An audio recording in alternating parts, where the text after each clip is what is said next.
El himnario está lleno de himnos del Viejo Pacto. No nos damos cuenta de esto. Cantamos nuestros himnos muchas veces como oramos, irreflexivamente, sin pensar, muy irreverente. Los himnos deben ser cantados cuidadosamente, reflexionando. Y los himnos del Viejo Pacto que cantamos sin ni siquiera pensar, pero las ideas del Viejo Pacto penetran en nosotros y oramos: oh Dios, ayúdame a ser un mejor cristiano de alguna manera, Padre. Y no nos damos cuenta que sábado tras sábado estamos recibiendo esas ideas del Viejo Pacto profundamente enraizadas en nosotros. Por ejemplo, hay un himno maravilloso en el himnario: oh Jesús, he prometido servirte hasta el fin. Es un bello himno escrito por un clérigo de la Iglesia de Inglaterra para sus 3 hijas adolescentes que estaban confirmándose en la iglesia aquella mañana de domingo. Y es un himno maravilloso con una hermosa letra que, de alguna manera, la música es preciosa. Es una idea del Viejo Pacto. Yo he prometido, sí, Señor. E intento convencer a las congregaciones como esta que lo transformen en un himno del Nuevo Pacto. Oh Jesús, yo he decidido. El Camino a Cristo, página 47, si queréis alguna autoridad para esto. Ellen White os dice claramente en esa página que no son tus promesas las que van a salvarte. Tus promesas son como telarañas. Lo que necesitas comprender es la verdadera acción de la voluntad, el poder de elegir que Dios nos ha dado. Esta es la idea del nuevo pacto. Y yo lo creo mientras esté aquí. No sé si podré asistir a estas reuniones como vosotros. Será difícil, pero creo que llegará el tiempo. Cuando el Evangelio del Nuevo Pacto permeará la Iglesia Adventista del Séptimo Día. Estaba a punto de decir que de arriba abajo, pero quizá esa no sea la manera de decirlo. Quizá debería decir que de abajo arriba, de alguna manera, va a ocurrir. Bien, que el Señor nos ayude hoy en el poco tiempo que tenemos. Ya estamos casi a mitad de nuestro tiempo. Está bien. No necesitamos demasiado tiempo. Abramos nuestras Biblias en Efesios capítulo 5. Si estuvisteis aquí ayer, espero que estuvierais, escuchasteis algo sobre la idea del ágape.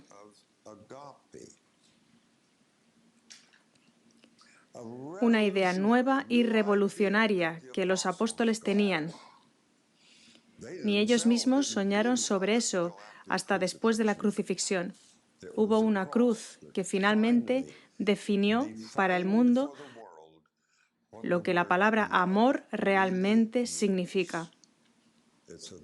Es ágape.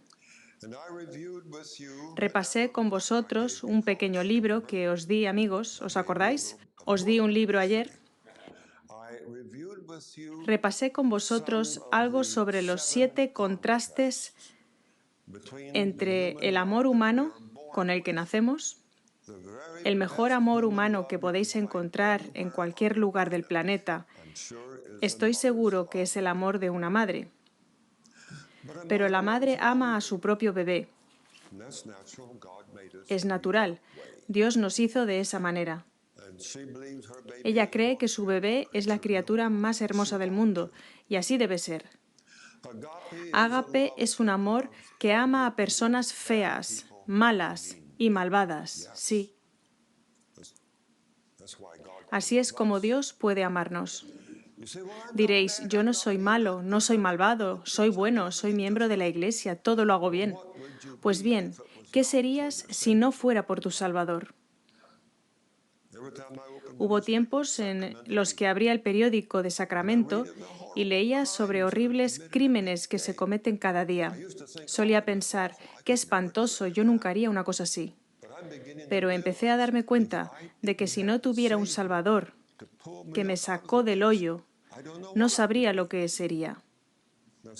Algunos de vosotros puede que recordéis, en un tiempo muy lejano, la Segunda Guerra Mundial. Me gustaría saber cuántos recordáis la Segunda Guerra Mundial.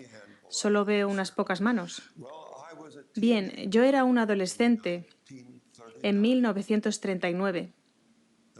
Estaba en mi casa en septiembre, cuando la Segunda Guerra Mundial comenzó.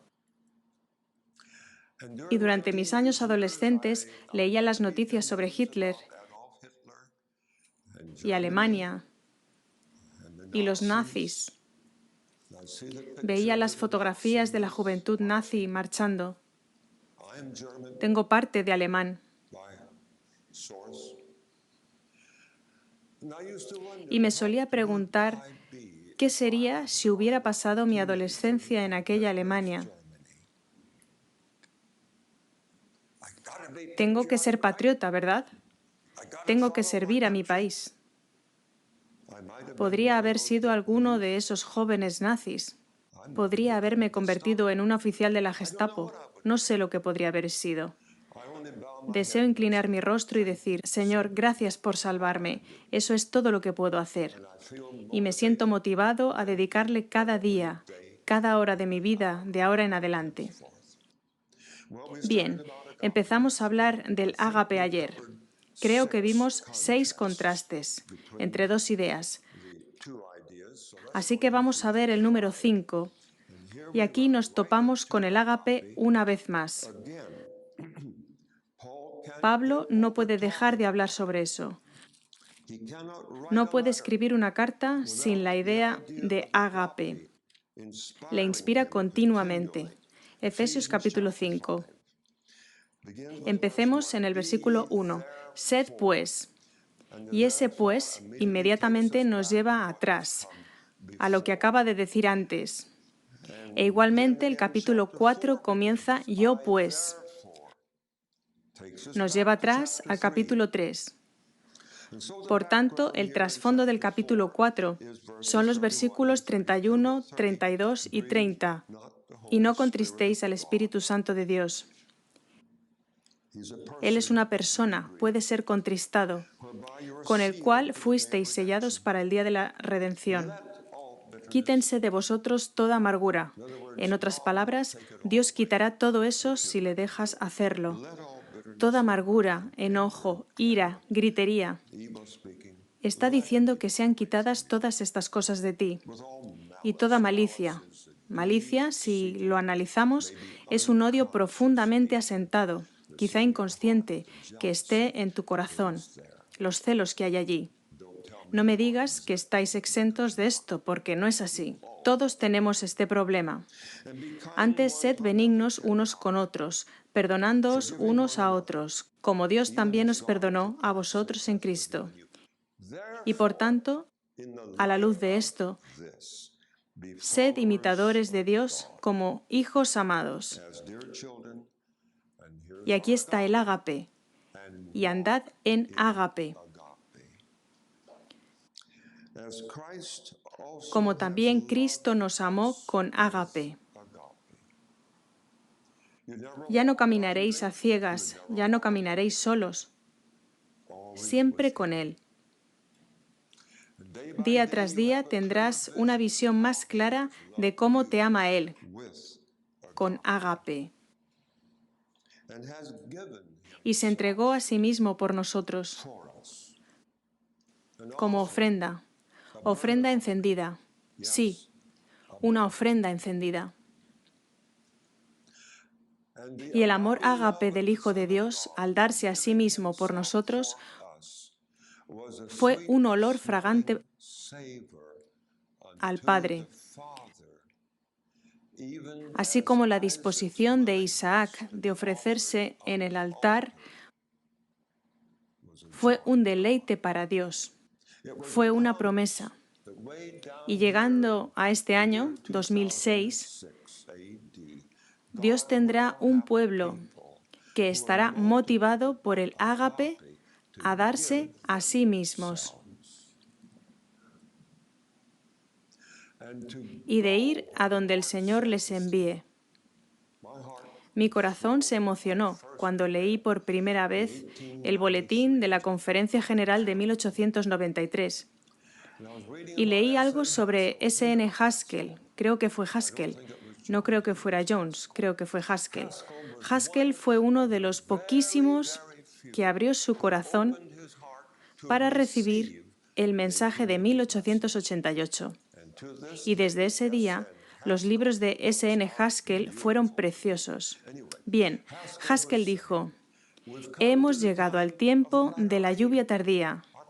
Nuestro pueblo así lo creía en 1893 porque llegó una carta de Ellen White desde Australia diciendo: estamos en el tiempo de la lluvia tardía ahora mismo. Está empezando a caer. El pueblo estaba lleno de alegría y Haskell le estaba diciendo al pueblo: seremos llamados a dejar nuestros hogares. Y los hermanos tenían hermosos hogares en Battle Creek. Los tenían. Hermosos hogares. Y Haskell dejó su hogar y fue alrededor del mundo como misionero. Quizá nosotros seamos llamados también a dejar nuestros hogares. ¿Estás dispuesto?, te preguntaría yo. Puedes contestar a Dios, no a mí. Versículo 3. Pero fornicación. Pablo tenía casi como una fijación con la maldad de este pecado de fornicación.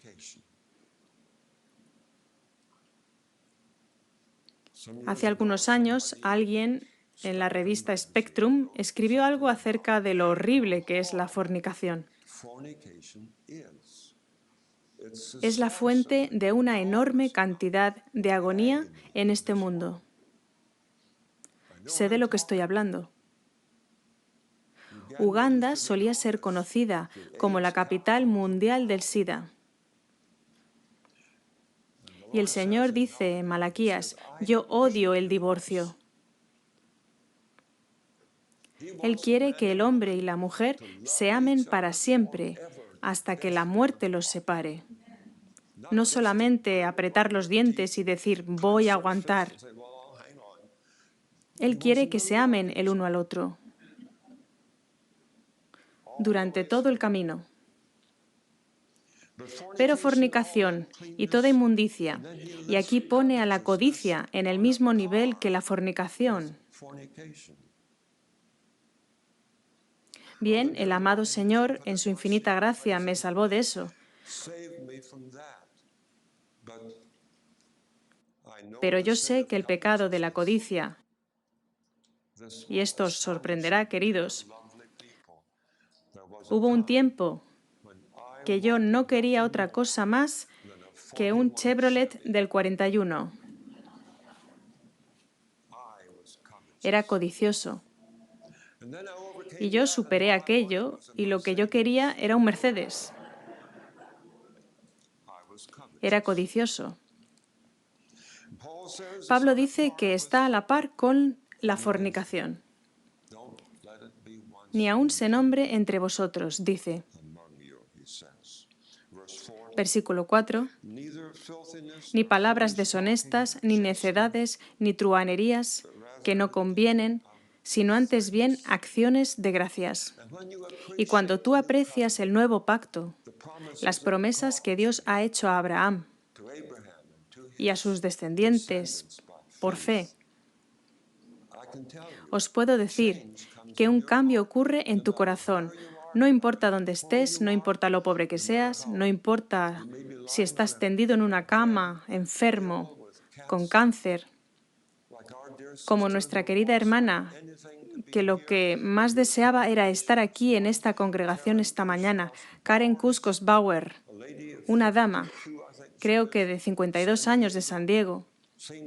Parecía que tenía muy buena salud, una mente brillante, sabía escribir, una persona maravillosa, y de repente cae enferma por un cáncer linfático. Se espera que no sobreviva.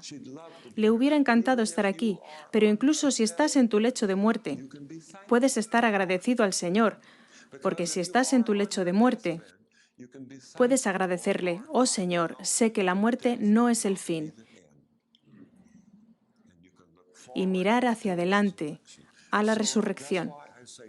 Así que por eso digo que no importa dónde estés o lo pobre que seas, si tú entiendes las promesas de Dios del nuevo pacto y tú quieres creer en ellas, estarás feliz y agradecido.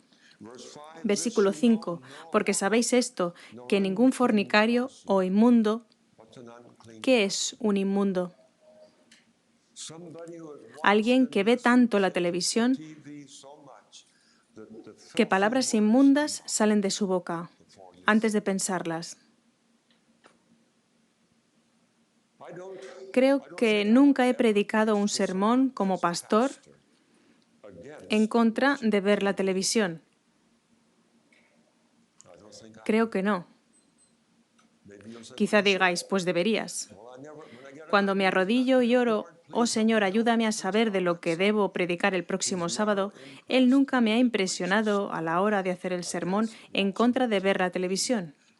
Pero sí que me ha impresionado predicar a Jesús y su cruz y la purificación del santuario y la obra del gran sumo sacerdote en el lugar santísimo. Él me ha impresionado para predicar esto tan claramente que por la gracia de Dios a la gente le asquea y le cansa ver las tonterías de la televisión.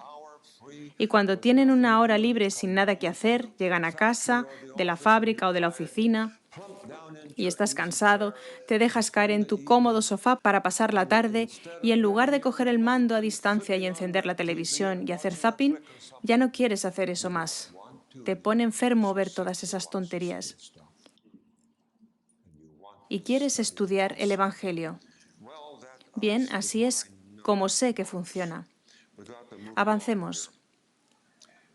Ningún fornicario o inmundo o avaro, que es idolatría,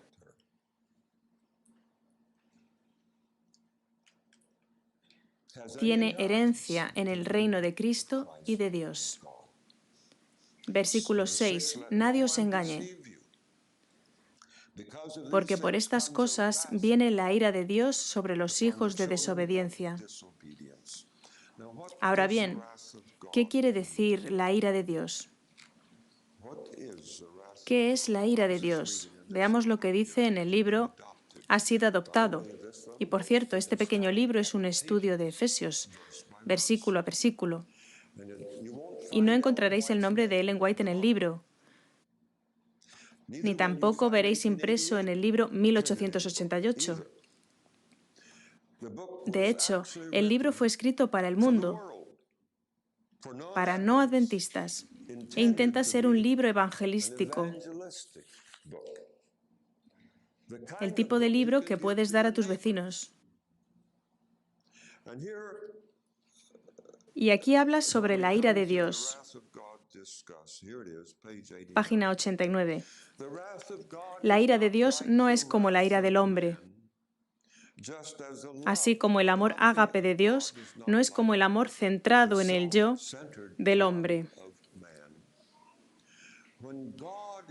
Cuando Dios se aira, te deja a ti mismo. Lo más terrible que puede ocurrirte es que se vaya y te deje a ti mismo. Esa es la ira de Dios. Y viene sobre los hijos de desobediencia. Versículo 7. No seáis pues, aquí está el pues otra vez, partícipes con ellos. Porque en otro tiempo erais tinieblas, mas ahora sois luz en el Señor.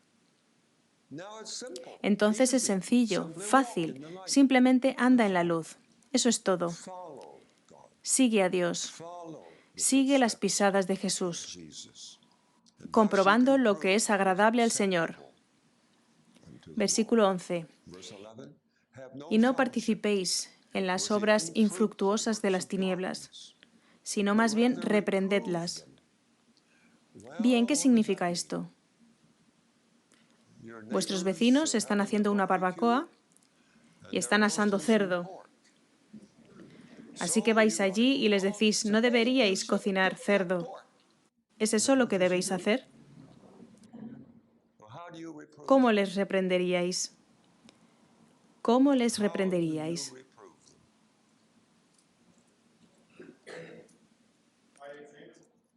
¿Con qué?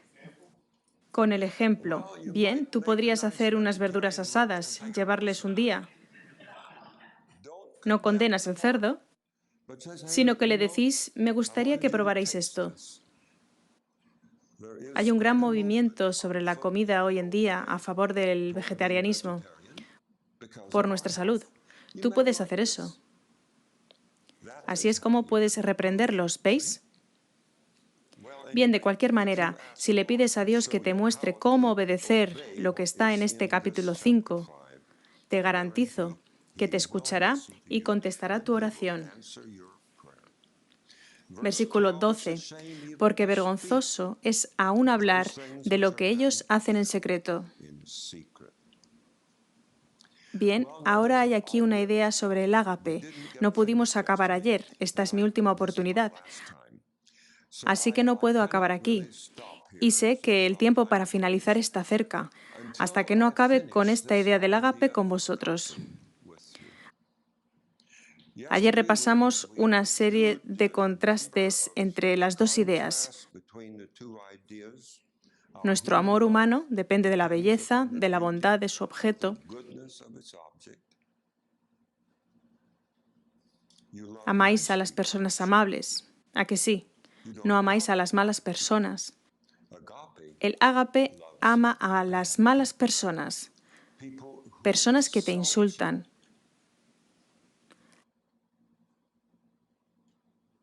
Las amas.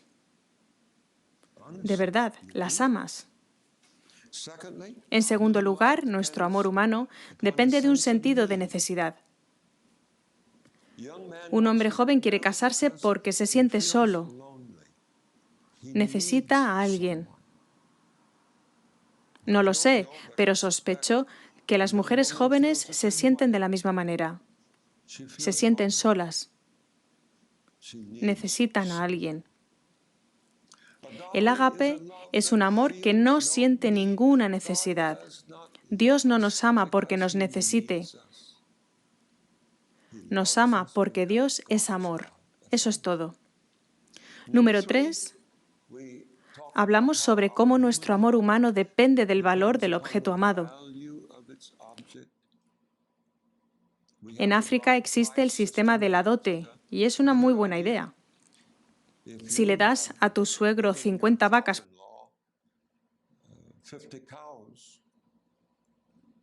por su hija, tenderás a quedarte con ella, quizá.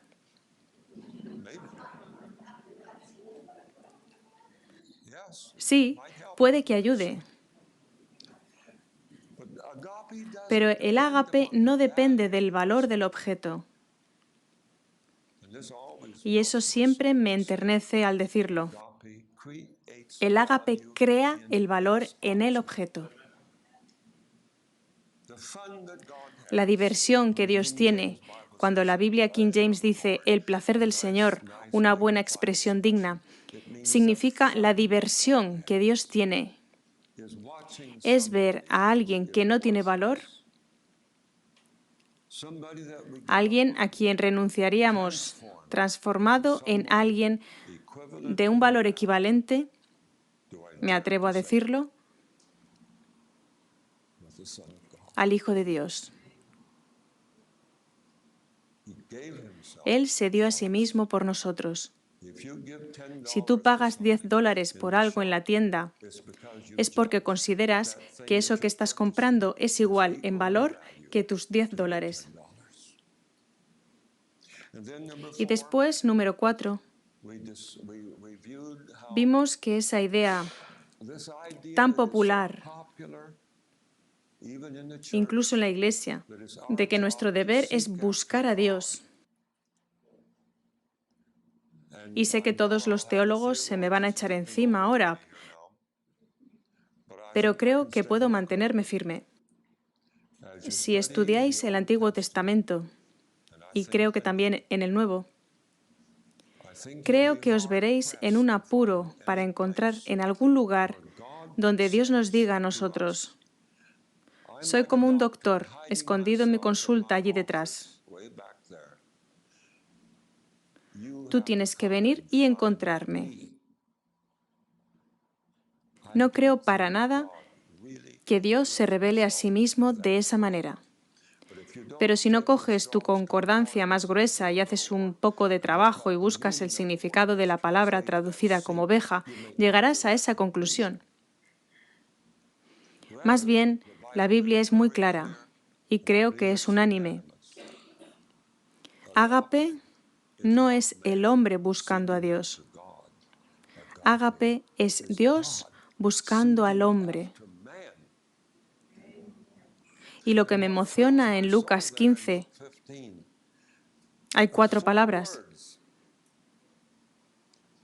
Hasta que encuentra la oveja perdida, Él sigue buscando a esa oveja perdida.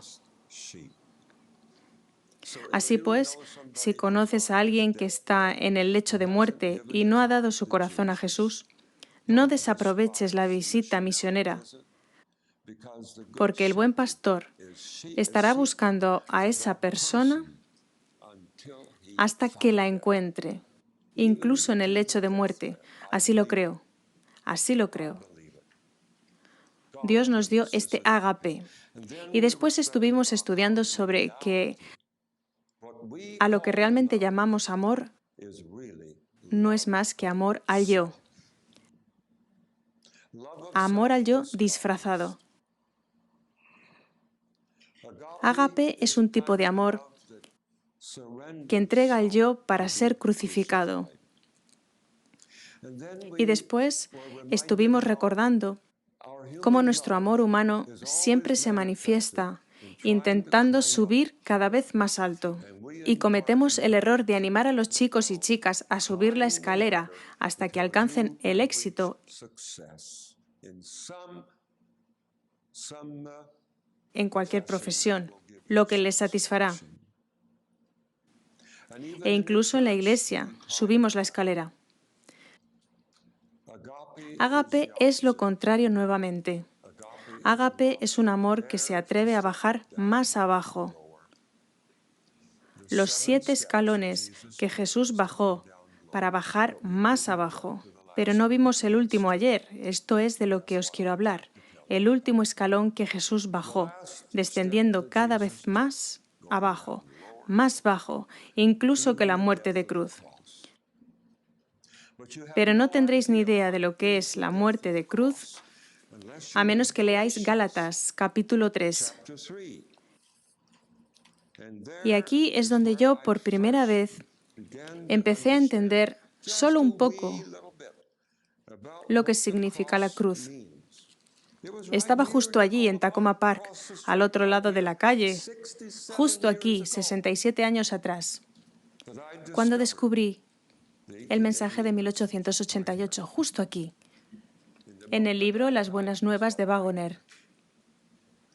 Mi vida no fue la misma desde entonces. Gálatas, capítulo 3, en el versículo 13, Pablo dice: Cristo nos redimió de la maldición de la ley, hecho por nosotros, porque está escrito: maldito todo el que es colgado en un madero. Leí esto y pasó como si nada. Nada se quedó en mi mente. Hasta que descubrí el amor ágape, lo que es. La maldición de Dios es la segunda muerte. Y hasta que no me convertí en un adventista del séptimo día, no tenía ni idea de la segunda muerte. De hecho, incluso después de convertirme en un adventista del séptimo día, durante 9 largos años iba a la iglesia cada sábado, a la escuela sabática cada sábado. No creo haberme perdido ni una escuela sabática en la iglesia en toda mi vida, desde mi bautismo, a no ser cuando estaba en alta mar navegando desde África o cuando estaba enfermo con gripe o malaria o algo así.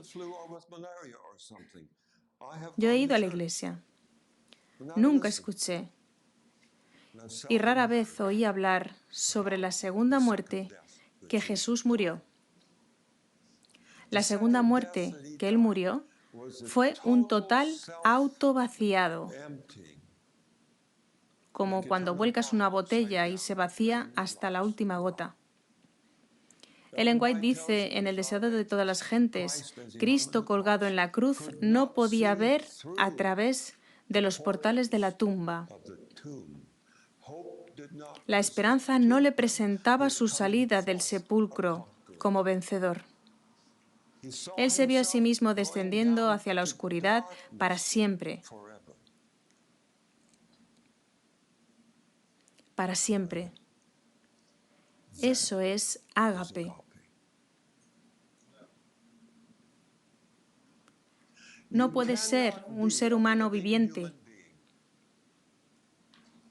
con un corazón sincero, a menos que tu pequeña alma arrugada sea estirada para empezar a apreciar la anchura, la longitud, la profundidad y la altura del ágape de Cristo, que excede a todo conocimiento. Y Pablo dice en el capítulo 3 de Efesios que cuando empieces a dejar que tu pequeña alma se extienda lo bastante para apreciar lo que Él hizo por ti, entonces tú serás lleno con toda plenitud de Dios. Y eso significa que estás listo para ser trasladado. Así pues, que nadie de los que están hoy aquí tenga la más leve idea de graduarse porque hayáis asistido a una conferencia sobre el mensaje de 1888. Si por la gracia de Dios estáis empezando a saborear lo más mínimo de lo que significa ágape, alabado sea el Señor, porque entonces creceréis. Y cada sábado que viene y se va, creceréis. Y desecharéis la idea de dormir el sábado por la tarde después de una gran comida de sábado y después estrellarse hasta decir, oh, estoy muy contento de que el sol finalmente se haya puesto y ahora puedo volver a ser feliz. No, el Señor te librará de eso y aprenderás a amar el día de sábado. Serás feliz cuando sea sábado de nuevo. Te acordarás del sábado durante toda la semana para santificarlo. Vivirás una nueva vida. Gracias a Dios. Bien. Capítulo 5 nuevamente de Efesios. Andar en ágape. Y tenemos un problema aquí. Debemos enfrentarlo. Pablo escribe sus cartas en las que normalmente la primera parte de la carta es una presentación de lo que los teólogos llaman el Evangelio objetivo. La palabra objetivo no está en la Biblia. Ellen White nunca cogió su pluma. Ella escribió 25 millones de palabras, pero nunca escribió esa palabra. Evangelio objetivo. Sin embargo, Pablo pasa sus pocos primeros capítulos hablando de lo que Cristo cumplió y lo que está, en tiempo presente, cumpliendo. Lo que Él hizo para salvarnos. Ese es el Evangelio objetivo. Y después el resto del libro habla de lo que tú y yo debemos hacer, las obras que debemos hacer. Y a eso se le llama el Evangelio subjetivo por los teólogos. ¿Veis? Así que el capítulo 5 de Efesios nos está diciendo lo que hay que hacer. Muchas cosas dice que tenemos que hacer aquí. Y ahora tenemos una cuestión que considerar.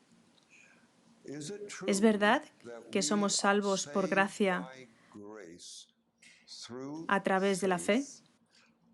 No por obras para que nadie se gloríe. ¿Es esto 100% verdad? Espera un momento.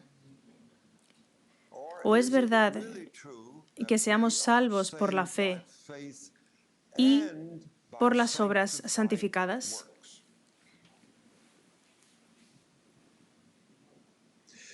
Hay una destacada parte de la Iglesia Adventista del Séptimo Día que sinceramente, honestamente, cree que la Biblia y los escritos de Ellen White enseñan que somos salvos por fe y por obras santificadas. Teníamos un profesor de Biblia en Weimar College hace unos años que compiló de Ellen White una larga lista de citas que Ellen White, de forma precisa, entre comillas,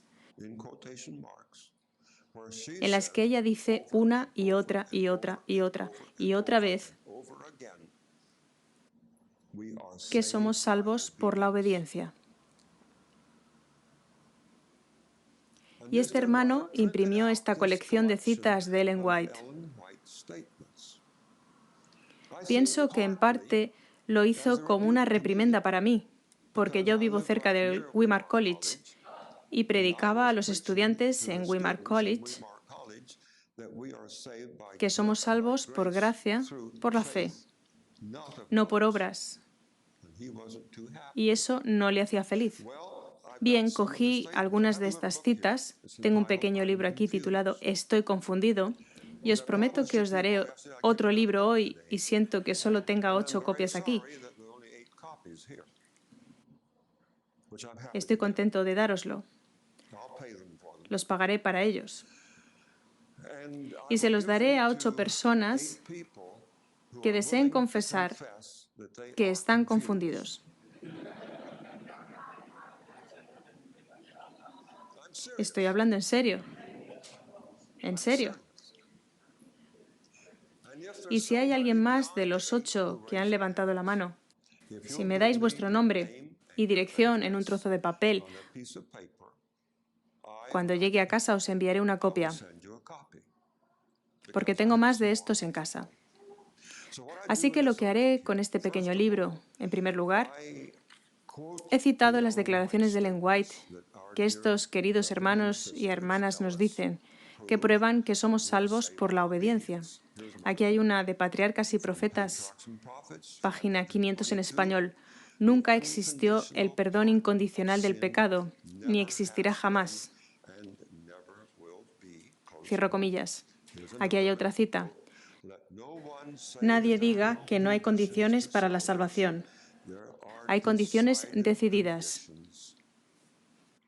Y continúa. Manuscript Release 13, página 22. Y aquí hay otra. La obediencia es la condición para obtener la vida eterna. Comentario, volumen 7, página 972. Parece que está claro, ¿verdad? Otra más. La vida eterna se nos da con la condición de que obedezcamos los 10 mandamientos de Dios. Cierro comillas. Review en Herald, 26 de junio de 1900. Aquí hay otra. La obediencia incondicional es la condición para la vida eterna. Cierro comillas. Review en Herald, 15 de noviembre de 1899. Una más. Eres acepto en el amado. Ella está citando Efesios 1. A condición de la obediencia a los mandamientos de tu Creador. Cierro comillas. Ahora bien, cuando estudias Efesios 1, no estuve aquí cuando lo hicisteis. No creo. Creo que concluisteis cuando Pablo dice en Efesios 1 que por la virtud del sacrificio de Cristo eres acepto en el amado. De hecho, en El deseado de todas las gentes, en la página 113, Ellen White dice que cuando Jesús salió del río Jordán chorreando agua, hubo una voz del cielo que dijo, «Este es mi Hijo amado en quien tengo complacencia». Y Ellen White dice que cuando el Padre dijo eso, extendió sus brazos alrededor de la humanidad y los adoptó. Pero aquí dice que eres acepto en el amado a condición de la obediencia a los mandamientos de Dios. Y sigue y sigue. Bien, paso a otra sección aquí. Examinando, y creo que lo encontraron en la lección de escuela sabática también, examinando en lo que Ellen White es clara, de que somos salvos por gracia a través de la fe. Y esto no sale de nosotros, sino que incluso esto es un don de Dios. Intento encontrar el equilibrio de lo que encontramos aquí en Efesios capítulo 5.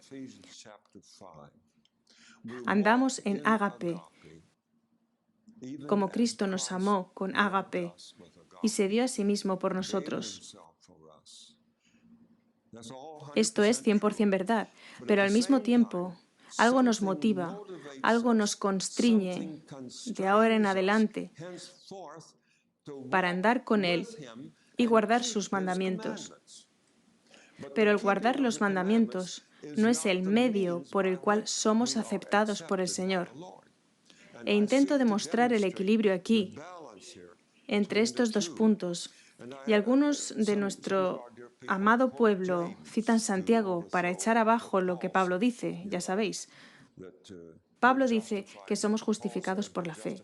Y Santiago parece venir y decir, señores y señoras, siento decirles que mi querido hermano Pablo está un poco confundido. En realidad somos justificados por las obras. Estás sacudiendo la cabeza, hermana, pero eso es lo que dice Santiago. No puedes evitarlo. Santiago dice eso. De alguna manera, tienes que entender lo que es eso, o no vas a ser feliz. Y muchas personas están confundidas. Y lo confieso, yo estuve confundido. Y en este pequeño libro hablo sobre mi propia experiencia, si puedo encontrarlo.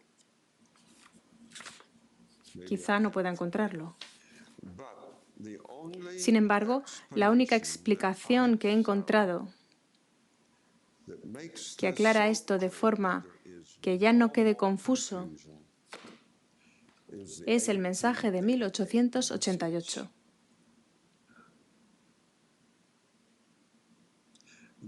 Hay una verdad cálida y amorosa que te inspira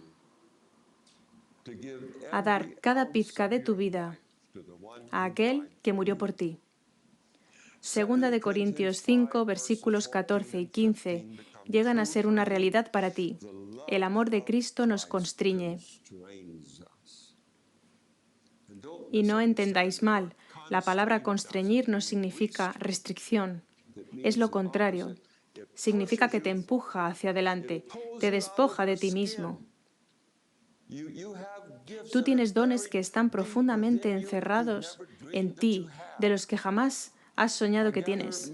Muchos de los que estáis aquí diréis, yo nunca he sido maestro de escuela sabática, no podría explicar el Evangelio a nadie. Todo lo que puedo hacer es sentarme y escuchar a otra persona. Ni te imaginas la capacidad que tienes. Puedes hacerlo.